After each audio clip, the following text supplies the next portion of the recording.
안녕하세요, 루시파크 루시예요. 오늘은 오랜만에 Q&A를 진행해 보려고 하는데 저한테 그동안 많이 왔던 질문들 중에서 클렌징에 대해 자주 묻는 질문들만 쏙쏙 뽑아왔어요. 그러면 바로 시작을 해볼게요. 일단 첫 번째 질문, 여드름 피부인데 아침 물세안 해도 될까요? 라는 질문이에요. 아침에 물세안만 하는 게 좋다더라 하는 얘기는 많이들 들어보셨을 거예요. 근데 알아두셔야 될 게 아침에 물세안만 했을 때 좋은 효과를 볼 수 있는 피부가 있어요. 바로 민감성 피부랑 건성 피부인데요. 우리같이 여드름이 잘 나는 피부한테는 사실 맞지 않는 방법이죠. 여드름 피부이신 분들은 기본적으로 피지 분비가 많아요. 근데 밤새 잠을 잤다고 그 사이에 피지 분비가 멈추는 게 아니잖아요. 밤새 올라온 피지랑 밤에 자기 전에 발랐던 스킨케어 제품이랑 그게 만나서 피부에 안 좋은 노폐물이 되기도 하고 심하면 그게 염증으로도 발전을 할 수 있기 때문에 유분기는 그때그때 잘 클렌징을 해주시는 게 가장 좋아요. 근데 아침에 세안하실 때는 굳이 세정력이 강한 클렌저를 사용하실 필요는 없어요. 약산성 클렌징 밀크나 약산성 클렌징 폼 이런 순한 제품을 사용해서 클렌징을 하세요. 그리고 제가 한 가지 또 진짜 말씀드리고 싶은 게 있는데 여드름같이 피부에 트러블이 있으신 분들 물론 그 트러블이 자극에 의해서 생긴 분들도 있어요. 그래서 그런 분들은 민감성 피부를 위해서 나온 그런 순한 제품들만 썼을 때도 여드름이 들어가는 효과를 볼 수가 있는데 근데 여드름 피부이신 분들 중에서 그런 피부는 굉장히 소수거든요. 그래서 대부분의 여드름 피부이신 분들은 여드름을 죽일 수 있는 그 성분들을 정확히 써주셔야 되는데 근데 그런 성분들이 어디서 들으니까 좀 자극적이래. 내 피부는 민감한 것 같은데 그런 자극 있는 성분은 절대 쓰면 안 된다던데 하면서 무조건 내 피부를 부둥부둥만 해주시는 경우들이 많아요. 물론 자극 있는 성분을 피부에 막 들이부으라는 얘기는 또 아니에요. 여드름을 케어해야 할 때는 정확히 그런 성분들을 써주고 보습을 해야 될 때는 보습과 피부 컨디션을 좀 끌어올리는 데 집중하고 이렇게 내 피부에 맞는 제품들에 대한 공부를 좀 하셔서 무조건 요즘 유행하는 순한 제품이 100% 답은 아니라는 말씀을 꼭 드리고 싶습니다.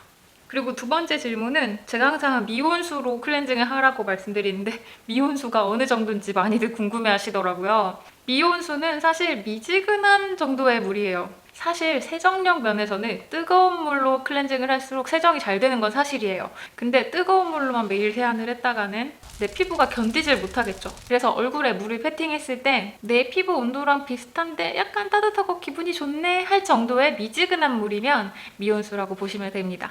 그리고 세 번째는 클렌징 기기나 도구 사용에 대한 것도 굉장히 많이 물어보시는데 저도 여드름 고민을 평생 했던 사람으로서 진짜 어디서 좋다는 거 다 해봤어요. 그래서 클렌징 기기도 많이 사용하고 클렌징 도구들도 많이 사용했었는데 결과적으로 저는 제 영상에서 클렌징 기기나 클렌징 도구를 추천하진 않아요. 한 예로 클렌징 기기에 모를 만져보잖아요. 손으로 만졌을 때는 진짜 부드러워요. 이거 진짜 자극 하나도 없겠다 싶은데 막상 얼굴에 클렌징을 하잖아요. 자극이 없다고는 절대 말할 수 없어요. 그리고 클렌징 기기들을 홍보할 때 항상 나오는 자료 화면 여러분 많이 보셨죠? 오렌지 껍질이나 귤 껍질에다가 파데 발라서 그거 클렌징 하는 거. 근데 우리 피부가 그렇게 오렌지 껍질만큼 단단하지도 않을 뿐더러 그렇게 사이사이를 파내가면서까지 클렌징을 해야 되냐는 거죠. 그래서 클렌징 기기 같은 거 광고가 진짜 많이 들어오는데 제가 한 번도 진행하지 않았던 이유가 제가 만족하지 않아서예요. 제가 써봤을 때 분명히 자극이 느껴지고 피부 장벽이 약해지는 게 느껴지는데 그걸 어떻게 추천을 하겠어요. 그리고 곤약 퍼프나 해면 같은 거 그런 거는 피부에 닿아도 부들부들해요. 피부과에서도 사용을 하잖아요. 근데 제가 이걸 또 추천해드리지 않는 이유는 관리가 너무 어렵기 때문이에요. 매번 클렌징을 한 후에 바람 잘 통하는 곳에다가 100% 바짝 말려줘야 세균이 덜 생길 텐데 저는 그렇게까지 관리하기는 어렵거든요. 그 어려운 방법을 여러분한테 추천하고 싶진 않아서 그냥 손으로 클렌징을 하라고 항상 말씀해 드리는 거고 꼼꼼히 손으로 롤링하고 물로 여러 번 잘 씻어내는 거 그게 가장 좋아요, 여러분. 근데 왜 피부과에서는 해면을 사용할까요? 그거는 바로 환자가 누워있는 상태에서 물 사용이 쉽지 않기 때문에 클렌징을 간편하게 하려고 해면을 사용하는 것 같아요. 그래서 집에서까지 굳이 그 방법을 따라해야 하나 싶은 생각이 듭니다. 그리고 정말 많이 오는 질문 중에 하나가 선크림만 발랐는데 2차 세안을 해야 될까요? 라는 질문이에요. 맞아요. 선크림 발랐을 때는 무조건 나는 2차 세안을 한다 생각해 주시면 될 것 같아요. 물론 요즘 시중에 나와 있는 제품이 워낙 다양하고 많기 때문에 어떤 제품은 물만으로도 지워지는 워셔블 제품이 있고, 또 어떤 제품은 아무리 야외 활동을 해도 하루 종일 그대로 유지가 되는 워터프루프 제품이 있어요. 그래서 어떤 선크림이냐에 따라서 세안 방법이 약간 달라지긴 하겠지만, 워셔블 선크림이든 워터프루프 선크림이든 무리 없이 피부에 순하게 클렌징을 할 수 있는 클렌징 밀크랑 약산성 클렌저, 이 루틴을 항상 추천해 드리는 거고, 피부에 자극은 주지 않으면서 깔끔하게 클렌징을 할 수 있는 방법이니까 그냥 선크림을 발랐을 때는 2차 세안까지 무조건 한다 생각해 주시는 게 가장 편리한 방법일 것 같아요.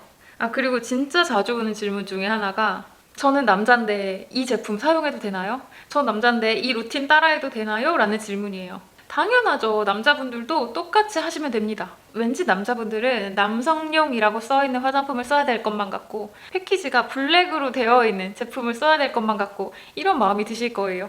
근데 사람 피부는 남자와 여자가 크게 다르지 않습니다. 그래서 온 가족이 똑같은 화장품 같이 쓰셔도 되고, 남편이랑 남자친구랑 같은 화장품 쓰셔도 됩니다. 굳이 남성용, 여성용 나눌 필요가 없다는 거 기억해 주시고요. 제가 영상에서 말씀드리는 것 중에 영양제 같은 거, 그런 것 중에서는 가끔 여성용 제품들이 있긴 하지만 꼭 여성분들만 사용하세요 라고 안내하는 제품들을 제외하고는 모두 남성분들도 같이 사용하셔도 됩니다. 그리고 1차 클렌징 제품들 비교를 잠깐 해보자면, 크게 클렌징 밀크, 클렌징 오일, 클렌징 워터가 있잖아요. 먼저 클렌징 밀크는 제가 가장 추천하는 1차 세안제예요.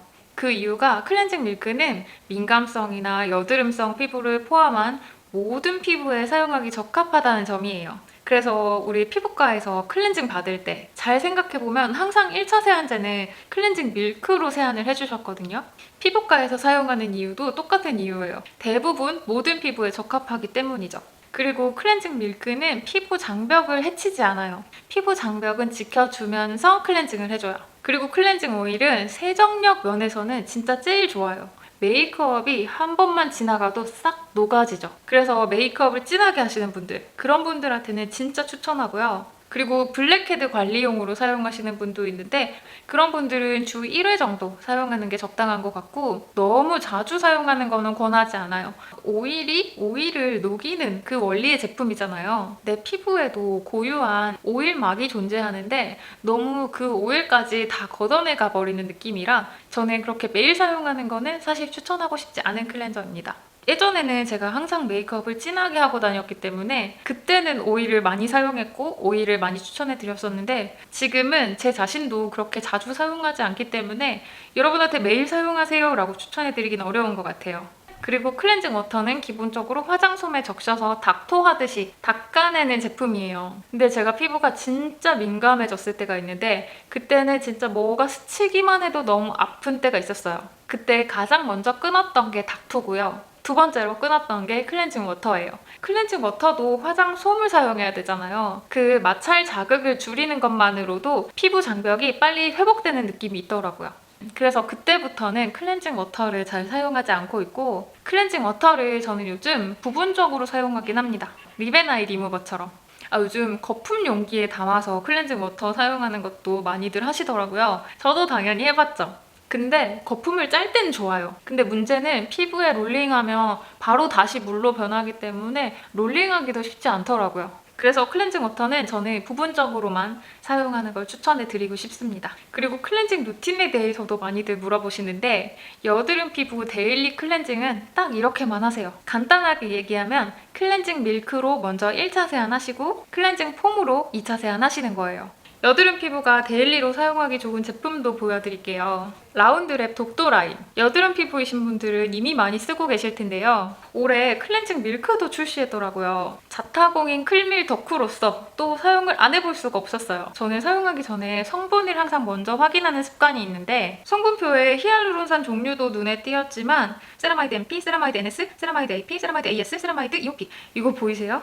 세라마이드가 무려 5종이나 함유되어 있더라고요. 우리가 클렌징 밀크를 쓰는 이유가 피부 장벽을 지키면서 클렌징을 하기 위해서잖아요. 세라마이드 하면 또 피부 장벽 지킴이잖아요. 이 세라마이드 리스트를 보고 여기는 진짜 피부 장벽의 진심이구나 생각을 했어요. 워낙 순하기로 유명한 브랜드 제품이라 그런지 사용감도 역시 정말 순합니다. 롤링도 정말 부드럽게 되고요. 세정력도 꽤 괜찮아요. 가벼운 메이크업이나 선크림 정도는 이거 하나로 다 지울 수 있습니다. 이렇게 노폐물을 녹여주는 계면활성제가 데실글루코사이드라는 식물유래 계면활성제더라고요. 피부 보호막을 형성하면서 클렌징을 해주는 성분이고, 이게 또 생분해성 계면활성제라서 물과 환경을 오염시키지 않는 착한 성분이라서 더 좋더라고요. 클렌징 밀크를 사용하실 때는 마찰 자극을 줄이기 위해서 좀 충분한 양을 펌핑해서 사용하는 걸 추천해드려요. 한 30초 정도 롤링하다 보면 손끝에 느낌이 약간 뻑뻑해진 느낌이 들 거예요. 그때 손끝에 물을 살짝 보충해서 조금 더 롤링을 해줍니다. 가끔 이 유화 과정을 생략하시는 분들도 계시는데 정말 꼭 필요한 부분이거든요. 이 유화 과정으로 세정이 되는 거예요.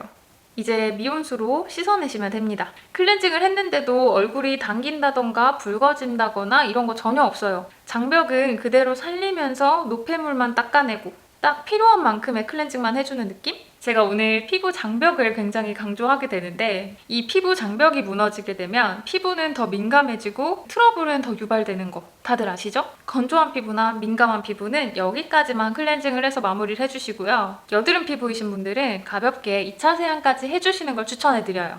여드름 피부가 같이 사용하면 좋은 짝꿍템도 보여드릴게요. 독도 버블 폼인데요. 따로 거품 낼 필요 없이 그냥 펌핑하면 이렇게나 풍성한 거품이 나오는 클렌저입니다. 문지르지 않아도 거품 내주니까 이렇게 편리한 걸 왜 그동안 잊고 살았나 몰라요. 당연히 피부 장벽 지켜주는 약산성 클렌저고요. 여드름 피부에 진짜 여러모로 안성맞춤인 제품입니다. 일단 거품이 풍성하니까 피부 마찰 자극을 정말 최소화할 수 있고요. 여드름 기능성 성분인 바하, 그리고 병풀립, 녹차잎 등 7가지 식물 추출물로 구성된 특허받은 아크제로 성분이 함유되어 있어서 순하게 따로 각질 제거를 사용하지 않고도 데일리로 클렌징하면서 각질 제거를 할 수 있습니다. 한 가지 덧붙여서 말씀드리면, 세안 후에 뽀득한 느낌이 남아있어야 클렌징이 잘 된 거다라고 생각하시는 분도 계시는데, 뽀득하게 씻겨지는 알칼리 계면활성제는 피부에 필요한 수분까지 제거해서 얼굴이 땡길 수가 있어요. 이 독도 버블폼은 피부 친화적인 아미노산 계면활성제를 사용해서 수분은 남기고 피지나 노폐물 등 불필요한 요소들만 제거해서 피부를 촉촉하게 마무리해줍니다.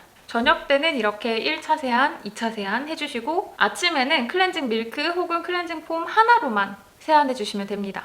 이렇게 밀크랑 폼 사용하는 게 데일리 루틴이라면 스페셜 루틴으로는 마지막 단계에 클레이 마스크 하나 추가하시는 게 좋아요. 제가 거의 몇 년 동안 계속 같은 클레이팩 제품을 보여드리다가 요즘 이걸로 바꿔봤는데 이것도 진짜 좋아요. 세안하고 나서 물기 닦아내시고 이 클레이 마스크를 발라주시면 되는데요. 여기에는 피지 흡착을 도와주는 카올린도 들어가 있고 피부를 정화시켜주는 숯도 들어가 있고 여드름 피부에 필수인 바하, 살리실산도 들어가 있고 특히 항균, 항염에 좋은 마누카꿀이 들어가 있어요. 그래서 여드름이 잘 생기는 분들 여름에 꼭 이 제품 사용해 보셨으면 좋겠고, 이런 클레이 마스크는 매일 할 필요는 없어요. 여름철에는 일주일에 2번에서 3번 정도 피부 컨디션에 따라서 조절을 하시면 됩니다. 좁쌀이나 화이트헤드, 블랙헤드 잘 생기는 분들, 아니면 꼭 좁쌀은 아닌데 피부가 뭔가 울퉁불퉁하게 요철 잘 올라오는 분들 있잖아요. 그런 분들 사용하셔도 진짜 좋은 제품이에요. 피부 속에 있는 피지를 위로 끌어올려 주거든요. 클레이팩 하나쯤은 집에 구비해 두시는 거 진짜 추천해드려요. 자, 오늘 이렇게 또 얘기하다가 말이 너무 길어졌는데요. 오늘도 궁금한 점 있으시면 아래 댓글로 남겨주시고 우린 루시파크에서 다음 영상으로 또 만날게요. 안녕!